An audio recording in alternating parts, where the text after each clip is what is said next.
சரி. இன்னைக்கு ரோமர் 13ஆம் அதிகாரம் பார்க்கலாம்.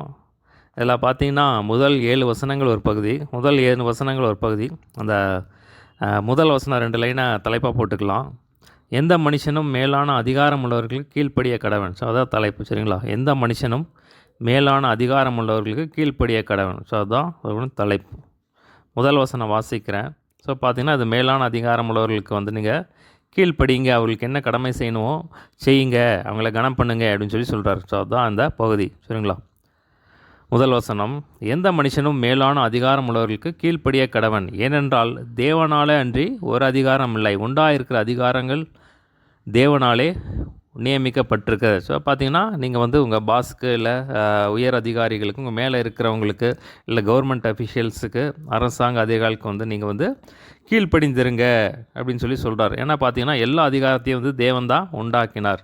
பார்த்தீங்கன்னா, தேவனால் அன்றி ஒரு அதிகாரமே தேவனால், எல்லாமே தேவனால் நியமிக்கப்பட்டது தான் அப்படின்னு சொல்கிறார். தேவனாலே அன்றி ஒரு அதிகாரம் இல்லை, இப்போ தேவன் தான் எல்லாம் நியமிச்சிருக்கார் அப்படின்னு சொல்கிறார். ஆதலால் அதிகாரத்துக்கு எதிர்த்து நிற்கிறவன் தேவனுடைய நியமத்திற்கு எதிர்த்து நிற்கிறான். அப்படி எதிர்த்து நிற்கிறவர்கள் தங்களுக்கு தாங்களே ஆக்கினை வருவித்துக் கொள்கிறார்கள். அதனால் பார்த்தீங்கன்னா, அந்த மாதிரி பார்த்தீங்கன்னா, அந்த அதிகாரத்துக்கு எதிர்த்து நிற்காதீங்க அப்படின்னு சொல்லுவாங்க. அவங்களுக்கு வந்து எதிர்த்து நிற்காதீங்க. ஏன்னா வந்து நீங்கள் வந்து அப்படி எதிர்த்து நின்னீங்கன்னா தேவனுடைய நியமத்திற்கே எதிர்த்து நிற்கிறீங்க. ஏன்னா இதை வந்து ஏற்படுத்தினதே அவர் தான். அதனால் பார்த்தீங்கன்னா, நீங்கள் வந்து அதுக்கு எதிர்த்து நிற்காதீங்க அப்படின்னு சொல்கிறார். மேலும் அதிகாரிகள் நற்கிரியைகளுக்கு இல்லை, துர்க்கிரியைகளுக்கே பயங்கரமாக இருக்கிறார்கள். ஆகையால் நீ அதிகாரத்துக்கு பயப்படாது இருக்க வேண்டுமானால் நன்மை செய், அதனால் உனக்கு புகழ்ச்சி உண்டாகும். பார்த்திங்கன்னா, அநேக அதிகாரிகள் பார்த்திங்கன்னா மோசமாக தான் இருக்காங்க, ரொம்ப துர்க்கிரியை செஞ்சிட்ருக்காங்க, லஞ்சம் வாங்குகிறாங்க, தவறாக தான் நடக்கிறாங்க. ஆனால் பார்த்திங்கன்னா, அவங்களுக்கு வந்து நீ கீழ்ப்படி அப்படின்னு சொல்கிறார். ஆகையால் அதிகாரத்திற்கு பயப்படாது இருக்க வேண்டுமானால் நன்மை செய், அதனால் உனக்கு புகழ்ச்சி உண்டாகும். ஆனால் நீ வந்து உன்னுடைய வேலையில் வந்து கரெக்டாக இரு, நீ நன்மை செய் அப்படின்னு சொல்லி, அப்போ உனக்கு புகழ்ச்சி உண்டாகும் அப்படின்னு சொல்கிறார். ஸோ இதே தான் பார்த்தீங்கன்னா 1 பேதுரு 2ஆம் அதிகாரத்துலேயும் வந்து இதே தான் சொல்கிறார், சரிங்களா? அதில் 2 வசனங்களை வாசிக்கிறேன் நான், 2-3 வசனங்களை.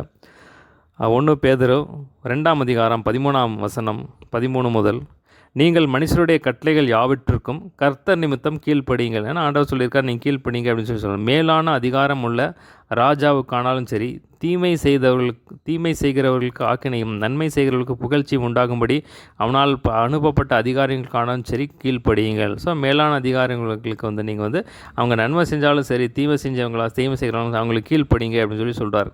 நீங்கள் நன்மை செய்வதிலே புத்தியின மனுஷருடைய அறியாமை அடக்குவது தேவனுடைய சித்தமாக இருக்கிறது. ஸோ நீங்கள் நன்மை செய்கிறனால புத்தியின மனுஷனுடைய அறியாமை அடக்குவது தேவ சித்தம் அப்படின்னு சொல்கிறார், சரிங்களா? பார்த்தீங்கன்னா, இதே காரியத்தை தான் வந்து நீங்கள் வந்து பேதுருன்னு சொல்கிறார். அதனால் வந்து அவங்க வந்து நன்மை செஞ்சாலும் சரி, தீமை செஞ்சாலும் சரி, துர்க்கிரைகளாக இருந்தாலும் சரி, அவங்களுக்கு வந்து கீழ்ப்படிஞ்சிருங்க அப்படின்னு சொல்கிறார். வெறும் 4ஆம் வசனம் பாருங்கள். உனக்கு நன்மை உண்டாகும் பொருட்டு அவன் தேவ ஊழியக்காரனாக இருக்கிறான். நீ தீமை செய்தால் பயந்திரு, பட்டயத்தை அவன் விருதாவாய் பிடித்திருக்கவில்லை. தீமை செய்கிறவன் மேல் கோபாக்கினை வரப்பண்ணும்படி அவன் நீதியை செலுத்துகிற தேவ ஊழியக்காரனாக இருக்கிறானே. பார்த்தீங்கன்னா, நீ வந்து நன்மை செய், நீ ஒழுங்காயிரு, நீ உண்மையாக இரு, வேலையில் உண்மையாக அப்படின்னு சொல்கிறார். ஸோ பார்த்தீங்கன்னா, நீ தீமை செஞ்சேன்னா அவன் வந்து நிச்சயமாக அவனை வந்து தண்டிப்பான், அதுக்கு ஒரு தண்டனை வரும். அவன் வந்து சும்மா வந்து பட்டயத்தை வச்சுல, ஏன்னா அவன் வந்து நீதி செலுத்துகிற தேவனுடைய ஊழியக்காரனாக இருக்கிறான் அப்படின்னு தேவன் சொல்கிறார். ஆகையால் நீங்கள் கோபாக்கினை நிமித்தம் மாத்திரமல்ல, மனசாட்சி நிமித்தமும் கீழ்ப்படிய வேண்டும். ஸோ பார்த்தீங்கன்னா, ஒரு தண்டனை வரும் அப்படிங்கிறதுக்காக மாத்திரம் கீழ்ப்படியாதீங்க, மனசாட்சி நிமித்தமும் வந்து நீங்கள் கீழ்ப்படிங்க அப்படின்னு சொல்கிறார். இதற்காகவே நீங்கள் வரியையும் கொடுக்கிறீர்கள், அவர்கள் இந்த வேலையை பார்த்து வருகிற தேவ ஊழியக்காரராக இருக்கிறார்களே. ஸோ பார்த்தீங்கன்னா, அதுக்காக தான் வந்து நீங்கள் வந்து வரியையும் செலுத்துறீங்க அப்படின்னு சொல்கிறார். ஸோ 7ஆம் வசனம் பாருங்கள். ஆகையால் யாவருக்கும் செலுத்த வேண்டிய கடமைகளை செலுத்துங்கள். எவனுக்கு வரியை செலுத்த வேண்டியதோ அவனுக்கு வரியையும், எவனுக்கு தீர்வை செலுத்த வேண்டியதோ அவனுக்கு தீர்வையும் செலுத்துங்கள். எவனுக்கு பயப்பட வேண்டியதோ அவனுக்கு பயப்படுங்கள், எவனை கனம் பண்ண வேண்டியதோ அவனை கனம் பண்ணுங்கள். ஸோ பார்த்தீங்கன்னா யாருக்கு வரி செலுத்தணுமோ, யாருக்கு என்னென்ன கடமை செய்யணுமோ அந்த கடமை செய்யுங்க அப்படின்னு சொல்கிறப்ப, நமக்கு கொடுக்கப்பட்ட பணி இப்போ இந்தந்த கடமைகள்லாம் இருக்குன்னா அதெல்லாம் வந்து நீங்கள் வந்து உங்களுக்கு என்ன வேலை கொடுத்துருக்காங்களோ அந்த வேலை வந்து நீங்கள் கரெக்டாக செய்யுங்க. யாராருக்கு என்னென்ன செய்யணுமோ, யாராருக்கு என்னென்ன சப்மிட் பண்ணுமோ அதெல்லாம் கரெக்டாக செய்யுங்க அப்படின்னு சொல்கிறார். இப்போ எவனுக்கு வரியை செலுத்தணுமோ அவனுக்கு வரியை செலுத்துங்க. இப்போ பார்த்தீங்கன்னா, இப்போ வரி பார்த்தீங்கன்னா அநேக வரிகள் இருக்குது, சரிங்களா? பார்த்தீங்கன்னா நம்ம வந்து பார்த்திங்கன்னா வீட்டு வரி கட்டுறோம், தண்ணீர் வரி கட்டுறோம், அது மாதிரி பார்த்திங்கன்னா வருமான வரி கட்டுறோம். ஸோ அந்த மாதிரி அதெல்லாம் வந்து கவர்மெண்ட் நியமிச்சது. ஸோ இதெல்லாம் வந்து நீங்கள் கரெக்டாக செலுத்துங்க அப்படின்னு சொல்கிறார். ஸோ அதே மாதிரி பார்த்திங்கன்னா யாருக்கு என்ன வரி செலுத்தணுமோ அதெல்லாம் செலுத்துங்க அப்படின்னு சொல்கிறாரு. எவனுக்கு தீர்வை செலுத்த வேண்டியது அவனுக்கு தீர்வையும் செலுத்துங்கள். ஸோ தீர்வை அப்படிங்கிறது கஸ்டம்ஸ் அப்படின்னு சொல்லி ஆங்கிலத்தில் போட்டிருக்காங்க. அதாவது கஸ்டம்ஸ், அதாவது வந்து ஏற்றுமதி இறக்குமதி செய்யும்போது அப்போ அதுக்கு சில வரிகள் இருக்கும், சரிங்களா? அப்போ அந்த வரிகள் அந்த அப்படிப்பட்ட காரியங்கள் வேறு ஏதாவது இதை தவிர அந்த வரியை தவிர இந்த மாதிரியான கஸ்டம்ஸ் வரிகள் ஏதாவது இருந்துச்சுன்னா, ஏற்றுமதி இறக்குமதி வரி அந்த வரிகள், அதை மாதிரி வேறு ஏதாவது மற்ற வரிகள் இந்த பிஸ்னஸ் பண்ணுறவங்களுக்கெல்லாம் வந்து நிறைய வரிகள் இருக்கும். ஸோ அந்த மாதிரி ஒன்றும் செய்யும்போது நீங்கள் என்ன வரி யாருக்கு என்ன செய்யணுமோ அதெல்லாம் வந்து கரெக்டாக எல்லாத்தையுமே செய்யுங்க அப்படின்னு சொல்லுவாங்க. அப்போ நீங்கள் வந்து உண்மையாக இருங்கிற மாதிரி அந்த மாதிரி சொல்கிறார், சரிங்களா? பார்த்தீங்கன்னா அவன் வந்து இந்த கவர்மெண்ட் இந்த காரியம் கவர்மெண்ட் இதை நியமித்தது வந்து தேவன் தான். அந்த அதிகாரங்கள் எல்லாம் கொண்டு வந்தது எல்லாமே வச்சது வந்து தேவன் தான். அதனால் வந்து இதுக்கு நீங்கள் வந்து எதிர்த்து நிற்காதீங்க. யாருக்கு என்னென்ன கொடுத்து தீர்க்கணுமோ யாருக்கு என்னென்ன செட்டில் பண்ணணுமோ எல்லாமே செட்டில் பண்ணுங்கள் அப்படின்னு சொல்கிறார். எவனுக்கு பயப்பட வேண்டியதோ அவனுக்கு பயப்படுங்கள், எவனை கனம் பண்ண வேண்டியதோ அவனை கனம் பண்ணுங்கள். ஸோ பார்த்திங்கன்னா யாருக்கு பயப்படணுமோ பயப்படுங்க, யாரை கனம் பண்ணுமோ அவர் கனம் பண்ணுங்க அப்படிங்கிறாரு. பார்த்திங்கன்னா உயர் அரசாங்க அதிகாரிகள் எல்லாம் பார்த்திங்கன்னா உயர் பதவியில் இருக்கிறவங்க எல்லாம் பார்த்திங்கன்னா அவங்கெல்லாம் வந்து கனத்துக்குரியவர்களாக கொடுக்க வேண்டிய கனத்தை கொடுங்க. இப்போ இப்படியெல்லாம் இதெல்லாம் நம்ம வேத வசனத்துக்கு கீழ்ப்படிஞ்சு நம்ம செய்யும்போது அது வந்து தேவனுக்கு பிரியமான காரியம் அப்படின்னு சொல்கிறார். சரி, அடுத்த பாருங்கள், 8ஆம் வசனத்திலிருந்து 10ஆம் வசனம் வரைக்கும் அடுத்த பகுதி. அந்த 8ஆம் வசனம் முதல் 3 லைனை தலைப்பாக போட்டுக்கலாம். ஒருவரிடத்தில் ஒருவர் அன்பு கூறுகிற கடனே இல்லாமல் மற்றொன்றிலும் ஒருவனுக்கும் கடன் படாதிருங்கள். ஸோ அதான் தலைப்பு, சரிங்களா? இந்த 8ஆம் வசனம் முதல் 3 லைன் இந்த தலைப்பு, 8 முதல் 10 வரைக்கும் அடுத்த பகுதி, சரிங்களா? ஸோ இதில் என்ன சொல்கிறார் அப்படின்னா, நல்லா அன்பு கூறுங்க அப்படின்னு சொல்கிறார், சரிங்களா? ஸோ முதல் மேலே இருக்கிற அந்த பகுதியில் என்ன பார்த்தோம் அப்படின்னா, மேலான அதிகாரம் உள்ள கீழ்ப்படிங்க அப்படின்னு சொல்கிறார். இதில் வந்து எல்லா இடத்துலையும் அன்பு கூறுங்க அப்படின்னு சொல்கிறார். 8ஆம் வசனம் வாசிக்கிறேன். ஒருவரிடத்தில் ஒருவர் அன்பு கூறுகிற கடனே இல்லாமல் மற்றொன்றிலும் ஒருவனுக்கும் கடன் படாதிருங்கள், சரிங்களா? அது புதிய ஏற்பாட்டிலே இந்த வசனம் வந்து ரொம்ப ஒரு முக்கியமான ஒரு வசனம் பாருங்கள். இந்த இடத்துல சொல்கிறார் பாருங்கள், ஒருவரிடத்தில் ஒருவர் அன்பு கூறுகிற கடனே இல்லாமல் மற்றொன்றிலும் ஒருவனுக்கும் கடன் படாதீங்க. யாருக்குமே வந்து கடன் படாதீருங்க அப்படின்னு சொல்கிறார். ஸோ பார்த்தீங்கன்னா அன்பு கூறுகிற கடன் மட்டும் வச்சுக்கோங்க. இப்போ வேறு இடத்துல கடன் படாதீங்க அப்படின்னு சொல்கிறார். அப்படின்னா ஆண்டவருடைய என்ன அப்படின்னு என்னென்னா, கடன் வாங்காதீங்க அப்படின்னு சொல்கிறார். இன்றைக்கி பார்த்தீங்கன்னா நிறைய பேர் பார்த்தீங்கன்னா ஒரு வீடு வாங்குகிறேன், ஒரு வீட்டுக்கு இடம் வாங்குகிறேன் அப்படின்னு சொல்லி வந்து கடனை வாங்குகிறாங்க. 10 லட்சம் 15 லட்சம் 20 லட்சம்னு சொல்லி வாங்கிட்டு அதை பார்த்திங்கன்னா 15 வருஷம் 10 வருஷம் 15 வருஷம் 20 வருஷம் உட்காந்து பார்த்திங்கன்னா இன்ஸ்டால்மெண்ட் கட்டிகிட்டு இருக்காங்க, சரிங்களா? அப்போ பார்த்திங்கன்னா இப்போ இந்த வசனத்தின்படி பார்த்திங்கன்னா ஆண்டவர் சொல்கிறாரு, ஒருவரிடத்திலும் அன்பு கூறுகிற கடன்லாம் வேறொன்று கடன் படாதிருங்க அப்படின்னு சொல்கிறார், சரிங்களா? பார்த்திங்கன்னா இந்த இடத்துல ஆண்டவர் சொல்கிறாரு, அப்போது இந்த வசனத்தின்படி பார்த்தீங்கன்னா நீ கடன் வாங்காதீங்க அப்படின்னு சொல்கிறார். இப்போ அன்பு கூறுகிற கடனை மட்டும் வச்சுக்கோங்க, மற்ற இடத்துல கடன் வாடாதீங்க அப்படின்னு சொல்கிறார். ஆண்டவர் சொல்கிறார், கேளுங்கள் கொடுக்கப்படும் அப்படின்னு சொல்கிறார். அப்போ இந்த வசனத்தை வச்சு ஜெபம் பண்ணிங்கன்னா இயற்கைக்கு அப்பாற்பட்ட விதத்தில் வந்து தேவன் வந்து வழிவாசலை திறக்க வல்லவராக இருக்கிறார், சரிங்களா? பார்த்தீங்கன்னா ஒருவேளை இது வரைக்கும் நீங்கள் எதாவது கடன் வாங்கியிருந்தீங்கன்னா அந்த கடனெல்லாம் அடைக்கும்படியாக ஒரு சூப்பர் நேச்சுரலாக வந்து ஆண்டவர் கடனை அடைக்கும்படியாக வந்து நீங்கள் ஆண்டவர்கிட்ட கேளுங்க, சரிங்களா? ஆண்டவரால் கூடாது ஒன்றுமே இல்லை அப்படின்னு சொல்லி நம்ம வாசிக்கிறோம். ஆண்டவர் சொல்கிறார், என்னால் செய்ய முடியாத காரியம் ஒன்று உண்டோன்னு சொல்லி கேட்குறாரு. ஏன்னா பார்த்தீங்கன்னா நம்ம வேதத்தில் வாசிக்கிறோம், கடன் வாங்கினவன் கடன் கொடுத்தவனுக்கு அடிமை. ஸோ ஒரு பேங்க்கில் கடன் வாங்கினீங்கன்னா அப்போ பார்த்தீங்கன்னா இப்போ 10 வருஷம் 15 வருஷம் 20 வருஷம் வந்து பார்த்திங்கன்னா நீங்கள் லோன் கட்டிக்கிட்டே இருக்கும். பார்த்திங்கன்னா கடன் வாங்கினவன் கடன் கொடுத்தவனுக்கு அடிமைன்னு சொல்கிறார். ஸோ கடன் பார்த்திங்கன்னா சாபத்தில் நியாயப்பிரமாணத்தில் பார்த்திங்கன்னா சாபத்தில் வருது, சரிங்களா? நீ வந்து கடன் படுவாய் நம்ம அப்படின்னு சொல்கிறார். ஸோ பார்த்திங்கன்னா அது வந்து சாபத்தில் வருது. ஸோ பார்த்திங்கன்னா அப்போ தேவனுடைய உள்ள என்ன, நம்ம கடன் வாங்காத ஒரு நல்ல வாழ்க்கையை வாழணும் அப்படிங்கிறது தேவனுடைய இருதயமாக இருக்குது. ஸோ இது வந்து ரொம்ப ஒரு முக்கியமான வசனம் பாருங்கள். அப்போ இந்த வசனத்தை வச்சு ஜெபம் பண்ணும்போது சூப்பர் நேச்சுரலாக உங்களுக்கு தேவைகளை சந்திக்க வளரும்.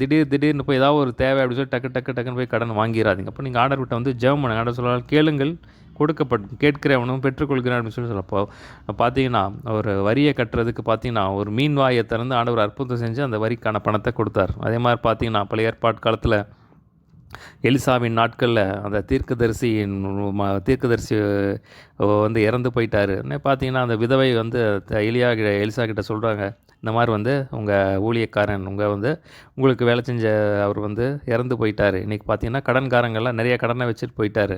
அதனால் பார்த்தீங்கன்னா கடன்காரங்க வந்து இப்போ என்னுடைய 2 பிள்ளைகளும் வந்து அந்த கடனுக்கு பதிலாக 2 பிள்ளைகள் அடிமையாக கேட்குறாங்க அப்படின்னு சொல்லி கேட்கணும்னா பார்த்தீங்கன்னா எலிசா சொல்கிறாரு, நீ போய் வந்து பக்கத்து வீட்டில் எல்லாருக்கிட்ட இருந்து வந்து எண்ணெய் அந்த பாத்திரத்தை உங்ககிட்ட என்ன இருக்குது, ஒரு குடம் எண்ணெய் தான் இருக்குது அப்படின்னு சொன்னேன். நீ பார்த்தீங்கன்னா இப்போ எல்லாத்துக்கிட்ட இருந்து வாங்கி இந்த பாத்திரத்தை வந்து எண்ணெய் தூக்கி அதில் ஊற்று அப்படின்னா பார்த்தீங்கன்னா அந்த காலி பாத்திரத்தில் எல்லாம் பார்த்தீங்கன்னா அந்த எண்ணெய் வந்து நிரம்புது. இன்னும் ஆண்டவர் சொல்கிறாரு, நீ வந்து அந்த எண்ணெயை, இந்த எலிசா சொல்கிறாரு, அந்த எண்ணெயை விட்டு நீ வந்து கடனை தீர்க்க அப்படின்னு சொல்கிறார். ஸோ பார்த்தீங்கன்னா ஒரு இயற்கைக்கு அப்பாற்பட்ட விதத்தில் வந்து தேவன் அந்த கடனை அடைக்க வந்து வல்லவராக இருக்கிறார். ஸோ முதலாவது வந்து கடன் வாங்கணும், கடன் வாங்கக்கூடாது அப்படிங்கிற ஒரு முடிவுக்கு வாங்க, சரிங்களா? அப்போ அது ஒரு நல்ல பழக்கம் பாருங்கள், சரிங்களா? இப்போ கடன் வந்து ஒருத்தனை அடிமைப்படுத்திடும். ஒரு பார்த்தீங்கன்னா 10 லட்ச ரூபா கடன் வாங்கிட்டு நிம்மதியாக நம்மளால் போய் தூங்க முடியுமா பாருங்கள், சரிங்களா? அது கொஞ்சம் யோசிங்க, சரிங்களா? அவசரப்பட்டு போய் எதுவும் செஞ்சிடாதீங்க. நீங்கள் வந்து அதுக்காக ஜெபம் பண்ணுங்கள், உபவாசம் பண்ணி ஜெபம் பண்ணுங்கள்.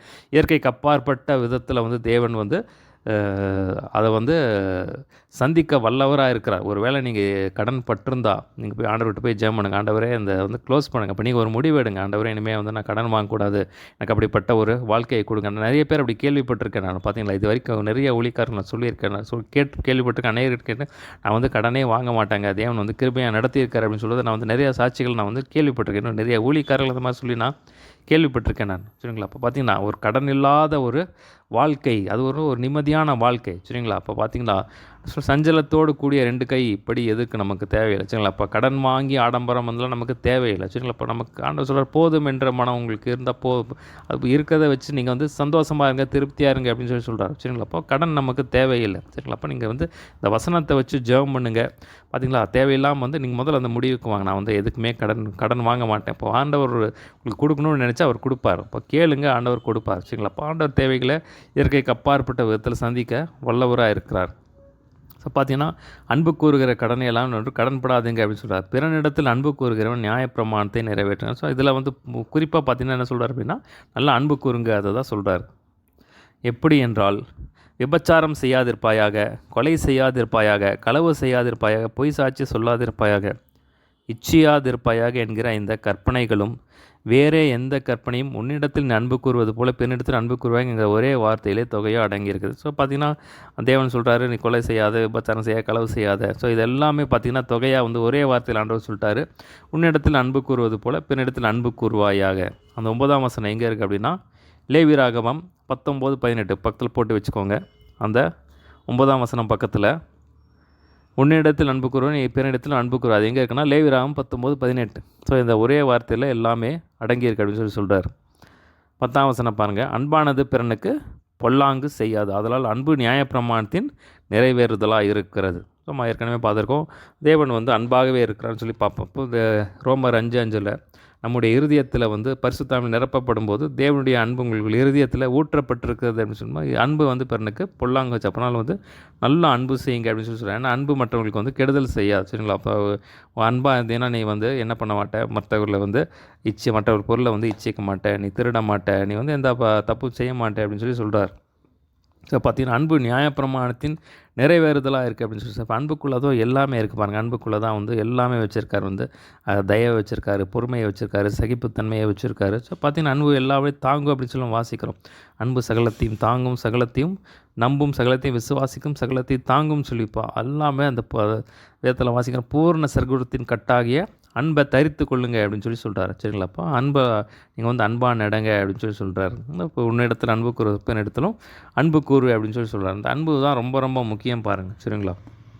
அதான் வேதத்தில் வாசிக்கிறோம், வசனத்தினாலும் நாவினாலும் அல்ல, கிரியையினாலும் உண்மையினாலும் அன்பு கூற கடமை அப்படின்னு சொல்லி நம்ம வேதத்தில் வாசிக்கணும். ஸோ பார்த்திங்கன்னா அப்பா வந்து லவ் இன் ஆக்ஷன், சரிங்களா? அப்போ அன்பு அப்படிங்கும் போது வந்து ஏதாவது ஒரு கிரியை இருக்கணும் அப்படின்னு சொல்கிறார். இப்போ கிரியை இப்போ பார்த்தீங்கன்னா பிதாவானவர் வந்து எப்படி அன்பு கூர்ந்தார் அப்படின்னா, தம்முடைய ஒரே பேரான குமாரனை கொடுத்ததுனால வந்து அன்பு கூர்ந்தார்னு பார்க்குறோம், வேதத்தில் வாசிக்கிறோம். தேவன் தம்முடைய ஒரே பேரான குமாரனை நமக்கு கொடுத்து பார்த்திங்கன்னா ஒருவரும் கெட்டு போகாமல் இருக்கணும்னு சொல்லி கொடுத்து இவ்வளவா அன்பு கூர்ந்தார் அப்படின்னு சொன்னப்போ, இவ்வளவா அன்பு கூர்ந்ததை எப்படி வெளிப்படுத்தினா, இந்த குமாரனை வந்து இந்த உலகத்துக்கு அனுப்புவது மூலமாக, சிலுவைக்கு ஒப்பு கொடுத்த மூலமாக வந்து நம்ம அன்பு கூர்ந்ததை நம்ம பார்க்குறோம். பார்க்குறோம். அப்போ இயேசு கிறிஸ்து வந்து மனப்பூர்வமாக தன்னை ஒப்பு கொடுத்தார். சிலுவைக்கு போக தன்னை இந்த ஜனங்கள் அழியக்கூடாதுன்னு சொல்லி தன்னை மனப்பூர்வமாக ஒப்பு கொடுத்தார். சரிங்களா? அப்போ அவர் அன்பை எப்படி நிரூபித்தார்னா அது ஒரு கிரியை மூலமாக நிரூபித்ததை நம்ம இந்த இடத்துல பார்க்குறோம். அப்போ அன்புக்கு வந்து ஒரு கிரியை இருக்குது. நம்ம கிரியை மூலமாக நீங்கள் காட்டுங்க அப்படின்னு சொல்லி சொல்கிறார். இப்போ ஏழைகளுக்கு நீங்கள் எதாவது செய்யலாம். இப்போ உங்களுக்கு இருக்கிற தாளந்தை வந்து மற்றவங்களுக்கு கொடுக்கலாம். ஆனால் உங்களால் என்ன பண்ண முடியுமோ, என்ன நன்மை செய்ய முடியுமோ, எப்படி மற்றவங்களுக்கு அன்பு காட்ட முடியுமோ, உங்கள்கிட்ட என்ன சிறந்தது இருக்கோ அதை வந்து மற்றவங்களுக்கு எப்படி உங்களுக்கு உதவி செய்ய முடியுமோ அது செய்யுங்க அப்படின்னு சொல்லி சொல்கிறார். வேதத்தில் கூட நம்ம பார்த்தீங்கன்னா தாவீது யோனத்தானும் வந்து ரொம்ப க்ளோஸ் ஃப்ரெண்ட்ஸாக இருந்தாங்க. ரொம்ப ஒருத்தர் வந்து ரொம்ப நேசித்தாங்க. ஆனால் பார்த்தீங்கன்னா யுத்தத்தில் வந்து யோனத்தான் வந்து மரித்து போயிட்டார். ஸோ மரித்ததுக்கப்புறம் வந்து தாவீது வந்து ராஜா ஆகிட்டார். ராஜா ஆனதுக்கப்புறம் பார்த்தீங்கன்னா அப்போ அந்த யோனத்தான் உடைய மகனை வந்து மோவிபேசேத்தை வந்து கால் வந்து முடமாயிருச்சு, அவனால் நடக்க முடியாது. ஆனால் பார்த்தீங்கன்னா அந்த யோனத்தான் மேலே வச்ச அந்த அன்புனால் அவர் என்ன பண்ணுறாரு, அந்த மோவிபேசேத்தை வந்து தன்னுடைய அந்த பந்தியில் வந்து சாகும் வரைக்கும் வந்து அவர் கூடயே வந்து உட்காந்து சாப்பிட்டதை அப்படிப்பட்ட ஒரு தயவை பாராட்டினதை நம்ம பார்க்குறோம். சரிங்களா? அப்போ அன்பு வந்து ஏதோ ஒரு கிரியை செய்கிறது மூலமாக நம்ம செய்கிறப்ப நம்ம ஆண்டவர்கிட்ட கேட்கணும், ஆண்டவரே நான் என்ன இப்போ பார்த்தீங்கன்னா உங்களால் என்ன முடியுதோ அதை வந்து நீங்கள் செய்யுங்க, ஆண்டவர்கிட்ட கேளுங்க, உங்களால் முடிஞ்சதெல்லாம் செய்யுங்க. அதை நிச்சயமாக தேவன் வந்து அதை ஆசீர்வதிப்பார். இன்னொரு முக்கியமான ஒரு காரியம் என்னென்னா யோவான் 15ஆம் அதிகாரத்தில் இயேசு கிறிஸ்து சொல்கிறார், என்னால் இல்லாமல் உங்களால் வந்து தனியாக கனி கொடுக்க முடியாது அப்படிங்கிறார். ஸோ நீங்களே அன்பு செலுத்தினாலும் கொஞ்ச நாள் வந்து அப்படியே வந்து ஃப்ரஸ்ட்ரேட் ஆகி அதில் வந்து ஒரு முடிவுக்கு வந்துடுவீங்க. ஆனால் இயேசு கிறிஸ்து என்ன சொல்கிறாரு, நம்ம தேவனுடைய அன்பில் நிரம்பி அந்த அன்பில் நிரம்பி நம்ம மட்டும் வந்து மற்றவங்களுக்கு அந்த அன்பை காட்டணும். சரிங்களா? அப்போ அதுதான் வந்து சிறந்த அன்பு. சரிங்களா? அப்போ அதுதான் வந்து என்னென்றைக்கும் நிற்கிறது. சரிங்களா? அப்போ பார்த்தீங்கன்னா இயேசு கிறிஸ்து சொல்கிறாரு, நீங்கள் நிலைத்திருந்தீங்களா நீங்கள் மிகுந்த கனிகளை கொடுப்பீங்க. நீங்கள் நிலைத்திராவிட்டால் வந்து எப்படி ஒரு வெட்டுண்ட ஒரு கிளை வந்து வெட்டுண்டு போதும் அந்த மாதிரி ஆயிடுவீங்க, பட்டு போயிடுவீங்க அப்படின்னு சொல்லி சொல்கிறார். ஸோ பார்த்தீங்கன்னா நீங்கள் நிலைத்திராவிட்டால் கனி கொடுக்க மாட்டீங்க அப்படின்னு சொல்கிறார். அப்போ தேவனோட நம்ம எப்படி எந்த அளவுக்கு நம்ம நெருங்கி இருக்கோமோ அந்த அளவுக்கு தான் நம்ம தேவ அன்புல நிரம்பி நம்ம மற்றவங்களுக்கு வந்து அந்த அன்பை காட்ட முடியும், நம்ம உலகத்துக்கு வெளிச்சமாக மாற முடியும். பாருங்கள், அடுத்த பாருங்கள் 11ஆம் வசனத்திலிருந்து 14ஆம் வசனம் வரைக்கும் அடுத்த பகுதி, கடைசி பகுதி. அந்த 14ஆம் வசனத்தை தலைப்பாக போட்டு வச்சுக்கலாம். சரிங்களா? 14ஆம் வசனம் 11 முதல் 14 வரை கடைசி பகுதி. 14ஆம் வசனத்தை தலைப்பாக போட்டு வச்சுக்கலாம். துர் இச்சைகளுக்கு இடமாக உடலை பேணாமல் இருந்து கர்த்தராகிய இயேசு கிறிஸ்துவை தரித்து கொள்ளுங்கள். ஸோ அதான் தலைப்பு. சரிங்களா? இந்த 14ஆம் வசனத்தை தலைப்பாக போட்டு வச்சுக்கோங்க. 11ஆம் வசனம் வாசிக்கிறேன் நான். நித்திரை விட்டு எழுந்திருக்கத்தக்க வேலையாயிற்றென்று நாம் காலத்தை அறிந்தவர்களாய் இப்படி நடக்க வேண்டும். நாம் விசுவாசிகளான போது ரட்சிப்பு சமீபத்தை பார்க்கலாம், அது நமக்கு இப்பொழுது அது அதிக சமீபமாக இருக்கிறது. பார்த்தீங்கன்னா சொல்கிறார், பார்த்தீங்கன்னா முன்னாடி விட வந்து நித்திரை விட்டு எழுந்திருக்க வேலை ஆயிற்று. அதனால் பார்த்தீங்கன்னா ராத்திரி போய் பகலில் எழுந்திருக்கிறவங்க எப்படி வந்து ஃப்ரெஷ்ஷாக தங்களுடைய வேலையை செய்வாங்க. அதனால் வந்து நீங்கள் வந்து சோம்பலாக இருக்காதீங்க, பார்த்தீங்கன்னா நீங்கள் வந்து ஆயத்தமாக இருங்கிற மாதிரி சொல்கிறார். சரிங்களா? காலத்தை அறிந்தவர்களாக சொல்லி கடைசி காலமாக இருக்குங்களா, எப்போ வேணால் கிறிஸ்து வரலாம். சரிங்களா? இப்போ முன்னாடி இருக்க பார்த்தீங்கன்னா இப்போ வந்து ரட்சிப்பு சமீபமாக இருக்குது அப்படின்னு சொல்லி சொல்கிறார். பார்த்தீங்கன்னா இயேசு கிறிஸ்து உண்மையில் சொல்லும்போது சொல்கிறாரு, அந்த 10 கன்னிகைகள் சொல்லும்போது சொல்கிறாரு, நீங்கள் வந்து ஆயத்தமாக இருங்க அப்படின்னு சொல்லி சொல்கிறார். சரிங்களா? இப்போ பார்த்தீங்கன்னா எப்போ வேணாலும் மணவாளன் வருவார், நமக்கு வர தெரியாது. ஏன்னா இப்போ இயேசு கிறிஸ்து வருகிறது பார்த்தீங்கன்னா இரவிலே திருடன் வருகிற விதமாய் வரும் அப்படின்னு சொல்லி போடப்பட்டிருக்கு. சரிங்களா? பார்த்தீங்கன்னா இப்போ இயேசு கிறிஸ்து எப்போ வேணால் வர்றார், நீங்கள் வந்து ஆயத்தமாக இருங்க அப்படின்னு சொல்லி சொல்கிறார். 12ஆம் வசனம் பாருங்கள். இரவு சென்று போயிற்று, பகல் சமீபமாயிற்று, ஆகையால் அந்தகாரத்தின் கிரியைகளை நாம் தள்ளிவிட்டு ஒளியின் ஆயுதங்களை தரித்து கொள்ள கடவோம். ஸோ பார்த்தீங்கன்னா இரவு சென்று போயிற்று, இப்போ பகல் வேலையாக இருக்குது. ஆனால் பார்த்தீங்கன்னா அதனால் வந்து அந்தகாரத்தின் கிரியைகளை தள்ளிவிட்டு ஒளியின் ஆயுதங்களை தரித்து கொள்ள கடவும். ஸோ பார்த்தீங்கன்னா என்னென்னா அந்தகார கிரியைகள் பாவத்தை குறிக்குது. வச்சுங்களா? அந்த பாவத்தை நீங்கள் தள்ளிவிட்டு பரிசுத்தத்துக்கு நேராக வந்து தேவ வசனத்துக்கு நேராக போங்க அப்படின்னு சொல்லி சொல்கிறார். ஸோ ஒளியின் ஆயுதங்களை தரித்து கொள்ள கடவும் அப்படின்னு சொன்னால் இப்போ ஒளியின் ஆயுதங்கள் என்னென்ன அப்படின்னு சொல்லி பார்த்தீங்கன்னா சில காரியங்கள் நான் சொல்கிறேன் நான். அதில் பார்த்தீங்கன்னா 1 தெசலோனிக்கர் 5:8 அதிகாரம் 8ஆம் வசனத்தில் பகலுக்குரியவர்களாக நாமோ தெளிந்தவர்களாக இருந்து விசுவாசம், அன்பு என்னும் மார்க்கவசத்தையும் ரட்சிப்பின் நம்பிக்கை என்னும் தலைச்சீராவையும் தரித்து கொள்ள கடவும். ஸோ பார்த்தீங்கன்னா என்ன சொல்கிறாரு, ஸோ விசுவாசம், அன்பு அப்படிங்கிற மார்க்கவசத்தை அணிந்து கொள்ளுங்க அப்படின்னு சொல்கிறார். ரட்சிப்பின் நம்பிக்கை என்னும் தலைச்சீவராவையும் வந்து அணிந்து கொள்ளுங்க அப்படின்னு சொல்கிறார். இன்னும் பார்த்தீங்கன்னா ஆயுதங்கள் நம்ம வந்து எபேசியர் 6ஆம் அதிகாரத்தில் பார்க்குறோம். ஒரு சோல்ஜர், ஒரு பணியாள் பார்த்திங்கன்னா ஒரு மிலிட்ரியில் வேலை பண்ணுற சோல்ஜர் எப்படி இருப்பாங்க அப்படின்னு பார்த்தீங்கன்னா அதான் அந்த இடத்துல இந்த எபேசியர் 6ஆம் அதிகாரத்தில் நம்ம பார்க்குறோம். அதில் சில வசனங்களை நான் வாசிக்கிறேன். நான் அதில் பார்த்தீங்கன்னா 14ஆம் வசனத்திலிருந்து, சத்தியம் என்னும் கச்சையை உங்கள் அறையில் கட்டினவர்களாயும் நீதி என்னும் மார்க்கவசத்தை தரித்தவர்களாயும் சமாதானத்தின் சுவிசேஷத்துக்குரிய ஆயத்தம் என்னும் பாதரட்சை கால்களில் தொடுத்தவர்களாயும் பொல்லாங்கண்ணையும் அக்னியாஸ்திரங்களை எல்லாம் அவிழ்த்து போடத்தக்க எல்லாவற்றையும் விசுவாசம் என்னும் கேடகத்தை பிடித்தவர்களாயும் இரட்சண்யம் என்னும் தலைச்சீராவையும் ஆவியின் தேவவசனமாய் ஆவியின் பட்டத்தை எடுத்துக்கொள்ளுங்க சொல்லி இந்த இடத்துல 6 காரியங்களை சொல்கிறார். அந்த 5 பார்த்தீங்கன்னா எல்லாமே பாதுகாக்கும் ஆயுதங்கள். 6வது பார்த்தீங்கன்னா தாக்கும் ஆயுதம். சத்தியம் என்னும் கட்சியை எடுத்துக்கோங்கன்னு சொல்கிறாரு. நீதி என்னும் மார்க்கவசத்தை அணிஞ்சுக்கோங்க அப்படின்னு சொல்கிறாரு. அதனால பார்த்தீங்கன்னா சமாதானத்தின் சுவிசேஷத்துக்குரிய ஆயத்தம் பாதரட்சை அப்படிங்கிற பாதரட்சியை எடுத்துக்கோங்க அப்படின்னு சொல்கிறாரு. விசுவாசம் என்னும் கேடகத்தை அப்படி எடுத்துக்கோங்க அப்படின்னு சொல்கிறார். இரட்சண்யம் என்னும் தலைச்சீராவை வந்து எடுத்துக்கோங்க அப்படின்னு ஆவியின் பட்டயத்தை, வசனத்தை, தேவ வசனத்தை எல்லாவற்றுக்கும் மேலாகன்னு சொல்கிறார். எல்லாவற்றுக்கும் மேலாக தேவ வசனமாகிய ஆவியின் பட்டயத்தை வந்து எடுத்துக்கொள்ளுங்க அப்படின்னு சொல்கிறார். சரிங்களா? அப்போ பார்த்தீங்கன்னா அதெல்லாம் தான் வந்து நீங்கள் எடுத்துக்கோங்க. இப்போ எடுத்துகிட்டு வந்து, ஏன்னா நம்ம வந்து தேவனுடைய நம்ம வந்து ஒரு போர் வீரனாக நிற்கிறோம். சரிங்களா? நம்ம வந்து ஒரு யுத்த களத்தில் நிற்கிறோம். சரிங்களா? அதனால தான் வந்து இந்த ஆயுதங்களை வந்து நீங்கள் தரித்து கொள்ளுங்க அப்படின்னு சொல்கிறார். ஏன்னா எப்போவுமே பார்த்தீங்கன்னா சாத்தானுடைய தாக்குதல்கள் வரும். ஸோ அதனால் பார்த்தீங்கன்னா சாத்தான் எப்படி தாக்குவான் அப்படின்னா இந்த பாவத்தின் மூலமாக வந்து தாக்குவான். சரிங்களா? நிறைய பாவ காரியங்களை அவன் வந்து கொண்டு போடுவான். ஸோ அதில் வந்து நீங்கள் எதிர்த்து நிற்கணும். அதை நீங்கள் பாவத்தை வந்து நீங்கள் ஜெயிக்கணும். சாத்தானுக்கு எதிர்த்து நிற்கணும். பிசாசுக்கு இடம் கூடாதுங்க அப்படின்னு சொல்கிறார். 13-14 பாருங்கள். களியாட்டும் வெறியும் வேசித்தனமும் காம விகாரமும் வாக்குவாதமும் பொறாமையும் உள்ளவர்களாக நடவாமல் பகலிலே நடவர்கள் போல சீராக நடக்க கடவோம். ஸோ பார்த்தீங்கன்னா ராத்திரி அப்படி பகல் அப்படின்னு சொல்லி சொல்கிறார். ராத்திரி அப்படிங்கிறது இருளின் ராஜ்யத்தை குறிக்கிறது. ஸோ பாவத்தை குறிக்கிறது. சரிங்களா? சாத்தானுடைய அந்த வல்லமைகளை குறிக்கிறது. ஸோ ராத்திரியில் தான் வெறி கொள்கிறவர்களை குடிக்கிறவங்க பொதுவாக பார்த்திங்கன்னா ராத்திரி குடிப்பாங்க, வெறிப்பாங்க. வேசித்தனம் பண்ணுறவங்க ராத்திரி வேசித்தனம் பண்ணுவாங்க. காம விகாரம், நம்ம வாக்குவாதங்கள், பொறாமைகள் இதெல்லாம் வந்து இல்லாதபடிக்கு நீங்கள் பகலில் நடக்கிறவர்களாக பார்த்தீங்கன்னா தேவனுடைய பிள்ளைகளாக நடந்து கொள்ளுங்க அப்படின்னு சொல்கிறார். துர் இச்சைகளுக்கு இடமாக உடலை பேணாமல் இருந்து கர்த்தராகிய இயேசு கிறிஸ்துவை தரித்து கொள்ளுங்கள். ஸோ முக்கியமான ஒரு வசனத்தை சொல்கிறார் பாருங்க. நீங்கள் கர்த்தராகிய இயேசு கிறிஸ்துவை துர் இச்சைகளுக்கு இடமாக உடலை பேணாமல் பார்த்தீங்கன்னா நீங்கள் வந்து கர்த்தராகிய இயேசு கிறிஸ்துவை வந்து தரித்து கொள்ளுங்க அப்படின்னு சொல்கிறார். ஸோ இருள் அப்படிங்கிறது எதை குறிக்குது? இப்போ இருட்டு அப்படிங்கிறது வந்து பாவத்தையும் சாத்தானுடைய அந்த வல்லமைகளையும் குறிக்குது. சரிங்களா? அப்போ வெளிச்சம் அப்படிங்கிறது வந்து பகலில் நடக்கிறவர்களாக நம்ம வந்து அப்படியா நடக்கணும். அதாவது இயேசு கிறிஸ்துவ வந்து எப்படி வெளிச்சமாக இருக்கார், ஸோ அதை வந்து குறிக்குது. சரிங்களா? அப்போ வந்து நீங்கள் ஒரு பரிசுத்தமாக இருக்கணும், பூர்ண சர்க்குணமாக இருக்கணும். ஸோ அதை வந்து நம்ம எடுத்துக்கலாம். சரிங்களா? பார்த்தீங்கன்னா பகலுக்குரிய பிள்ளைகளாக கிறிஸ்துவை பின்பற்றுவர்களாக இருங்க அப்படின்னு சொல்கிறார். ஸோ அந்த இடத்துல குறிப்பாக ஒரு வசனத்தை சொல்கிறாரு. இயேசு கிறிஸ்துவை தரித்து கொள்ளுங்கள் அப்படின்னு சொல்கிறார். ஸோ இயேசு கிறிஸ்துவை தரித்து கொள்கிறதுனா என்ன அப்படின்னா பார்த்தீங்கன்னா எல்லாமே வரும். இப்போ இயேசு கிறிஸ்து என்னென்ன செஞ்சாரோ அது எல்லாமே நம்ம வந்து எடுத்துக்கலாம். சரிங்களா? இப்போ இயேசு கிறிஸ்து மாதிரியே நம்ம அன்பாக இருக்கணும்.